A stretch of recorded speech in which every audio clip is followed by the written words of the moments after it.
Did you ever get picked last for the team as a kid, or maybe not picked at all? How did that make you feel? Well, following Jesus isn't us against them. Jesus said, same team. Good morning and welcome to 755 Live, and happy Thanksgiving. For about 5 minutes, you'll hear all about easy to remember soundbite versions of what Jesus said. And the point is to help you experience life to the fullest, the Jesus way. Today's Jesus said comes from Mark 9:38 through 40. We'll be reading from the New Living Translation, where John said to Jesus, "Teacher, we saw someone using your name to cast out demons, but we told him to stop because he wasn't in our group." "Don't stop him," Jesus said. "No one who performs a miracle in my name will soon be able to speak evil of me. Anyone who is not against us is for us." Now, right before this, the disciples had been arguing about who's the greatest. And Jesus told them to be first, you have to take last place. Now, that doesn't seem like a logical success plan, but that's how Jesus' kingdom works. The disciples were hearing all about the kingdom, but they were still trying to do it their way.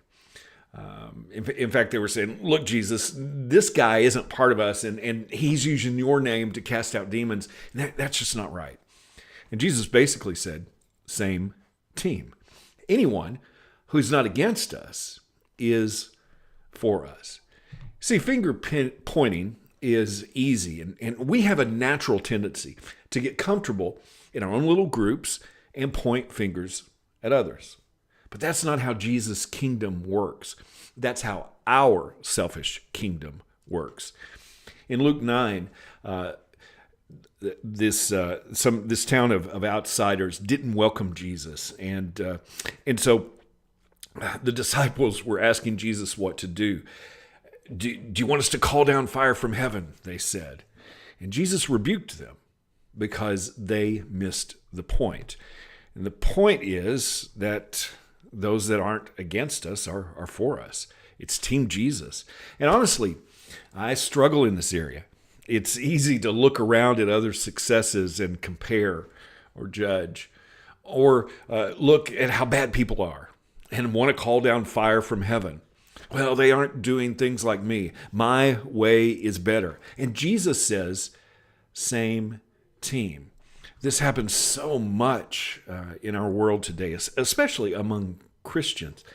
It's like we stopped burning people at the stake, which was not a biblical principle, and now we burn them alive on social media, sometimes not even knowing the full story. But Jesus said, same team. Paul talked about this principle in the book of Philippians. Consider this. He was in prison. He was on death row for preaching Jesus. It would have been easy to criticize those who had it easier. But Paul said in Philippians 1:15 through 18, he said, "Some, to be sure, are preaching Christ from envy and rivalry, but others from goodwill. The latter do so from love, because they know that I am placed here for the defense of the gospel.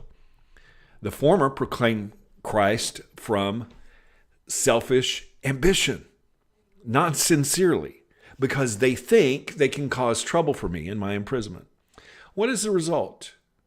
Only that in every way, whether in pretense or in truth, Christ is being proclaimed. And in this I rejoice."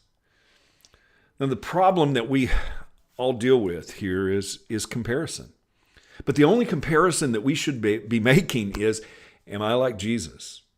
And am I doing what he said? Not, are they doing things like I would do?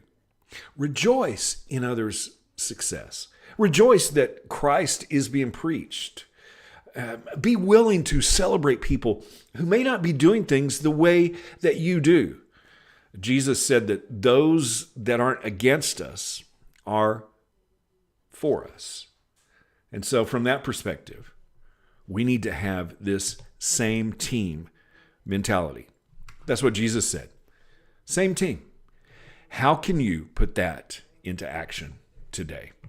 Thank you so much for listening. If this is meaningful to you, it really does mean a lot to me. If you like it, if you share it, if you comment, I really appreciate you. I hope you have an amazing day. I hope this Thanksgiving is wonderful for you. And I hope this time together has helped you live life to the fullest the Jesus way. And remember, follow Jesus today. Love first.